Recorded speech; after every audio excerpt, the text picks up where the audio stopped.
আমাদের দেশে একটা সমস্যা আছে, ধরুন ক্যান্সার যদি হয় কারোর, তার জন্য ক্যান্সার হসপিটাল পাবেন। পেটের যদি রোগ হয় তাহলে তার জন্য একটা হসপিটাল পেয়ে যাবেন, মাথার রোগের জন্য হসপিটাল পেয়ে যাবেন, সাইকোলজিক্যাল প্রবলেম থাকলে তার জন্য হসপিটাল পেয়ে যাবে। মানে যেখানে ইনকাম করা যায় সেগুলোর হসপিটাল আছে।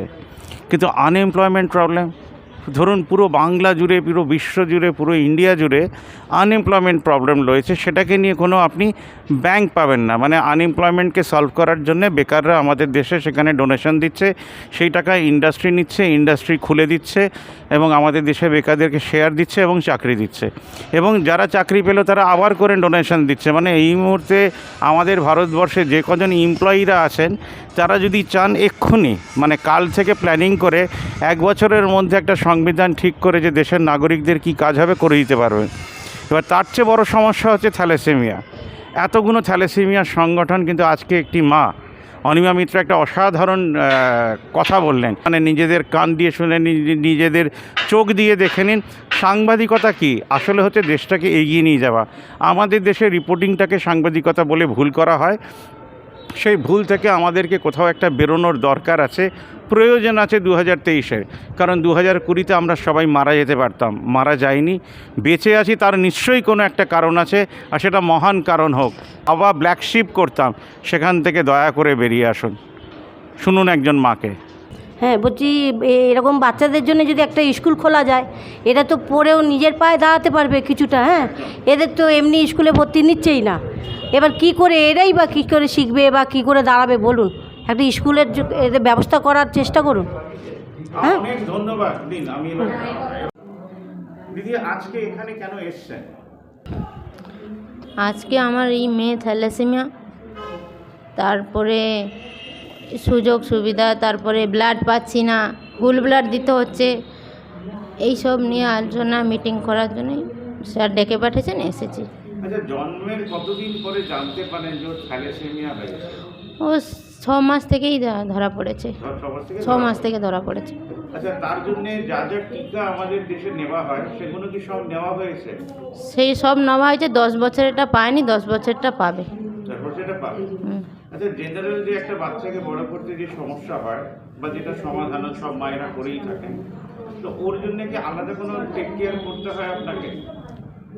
না, এমনি সাধারণত ওর মানে ব্লাড যতক্ষণ আছে একটু নর্মাল বাচ্চা মতো সবই ভালো, তারপরে এই ব্লাড কমে গেলেই নানাদি অসুবিধা হয়, অসুবিধা হয় জ্বর এসে যায়, ঠান্ডা ছাড়ে না, তারপরে মেডিসিন খাওয়ালেও কোনো কাজ দেয় না, ব্লাড হয়ে গেলে আবার ব্লাড লাগে। হ্যাঁ।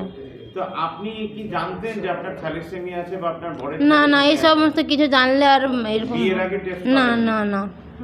আমার নাম শর্মিষ্ঠা রায়। দিদিকে দিন। আমার নাম বুদ্ধিক্ষেত্র পাল। আমার নাম অনিতা মিত্র। আচ্ছা, বলছি আপনি যে এখানে এসেছেন থ্যালাসেমিয়া ক্যাম্প হচ্ছে বলেই এসেছেন। হ্যাঁ। তো আপনার কি ছেলে বা মেয়ের হয়েছে? না, আমার কারোর হয়নি। আমার একটাই ছেলে। আমার মানে আমার পাশে থাকে তো, কাকিমা করে, বললো চলো কাকিমা একটু যাই, ক্যাম্প হচ্ছে। আপনি পাশের বাড়ির মা হয়ে না, এই ধরনের সাহায্য করতে পারছেন বলে মনে হচ্ছে কি আমি যেটুকু পারি ওকে আমি মানে আমার ছেলের বইয়ের মতনই আমি ওকে দেখি। হ্যাঁ, আমার নাতনির মতনই আমি ওকে ভালোবাসি। যতটা ক্ষমতা হয় ততটা দিয়েই আমি ওকে সাহায্য করি। আমারও তো, আমরাও খেটে খুটে খাই, তো আমার ছেলেও খেতে, আমার নিজের ছেলের বউ হলেও তো তাও করতাম। আমার পাশে থাকলে কি আছে, আমার নিজের ছেলের বউই আমি ভাবি। আচ্ছা, আপনাদের পাড়াতে মায়েরা কোনো কি রেজিস্টার করেছে যারা মাসে ব্লাড দিতে পারবে? আমি তো বলতে পারবো না।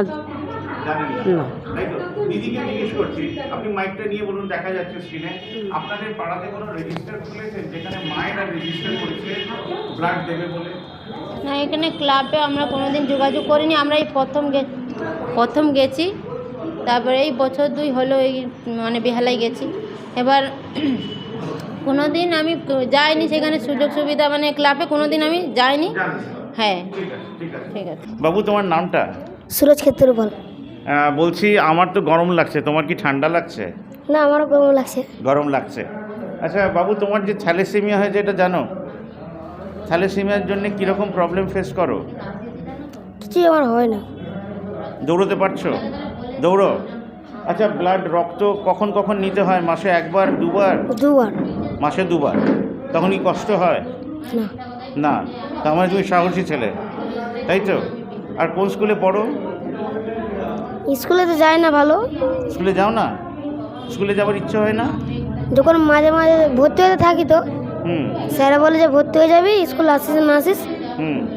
স্কুল যাই মাঝে মাঝে, আর নাহলে যাই না। আচ্ছা, তার মানে একটা অনিশ্চয়তা রয়েছে থ্যালাসেমিয়া যাদের আছে স্কুল নিয়ে।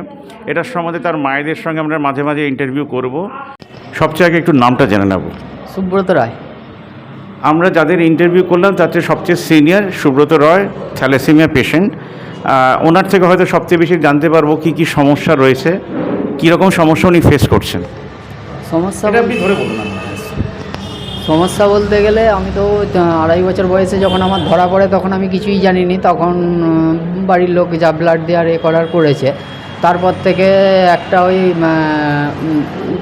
হোমিওপ্যাথি ডাক্তার দেখাতাম কলকাতায়, সেখানে ওষুধ খেয়ে ভালোই থাকতাম। তারপর মাঝে একবার একটুখানি ডাক্তারের ভুলের দোষে জ্বর হয়েছিল, 7 দিন জ্বর ছাড়ে না, তা সেই অবস্থায় হিমোগ্লোবিন 3.5 নেমে গেছিলো। তারপর আরামবাগ হসপিটালে ভর্তি করে বোধহয় 13 বোতল না 14 বোতল রক্ত দেওয়া হয়েছিল। তারপর মাধ্যমিক পরীক্ষাও দিলাম, মাধ্যমিক পরীক্ষায় 415 পেয়েছিলাম বোধহয় 2020 সালে। তারপর থেকে উচ্চ মাধ্যমিকও পাস করেছি। পাস করার পর কোথাও কাজ পাইনি, ইলেকট্রিক লাইনে ঢুকে যাই। ইলেকট্রিকের কাজ শিখি, ওয়ারিং করি, ইলেকট্রিকের পাখা বাঁধা এইসব কাজ করি। করে বাবা যে এমন কিছু আহামরি ইনকাম করে সেটা মনে হয় চাষবাসের ওপর ডিপেন্ড করে।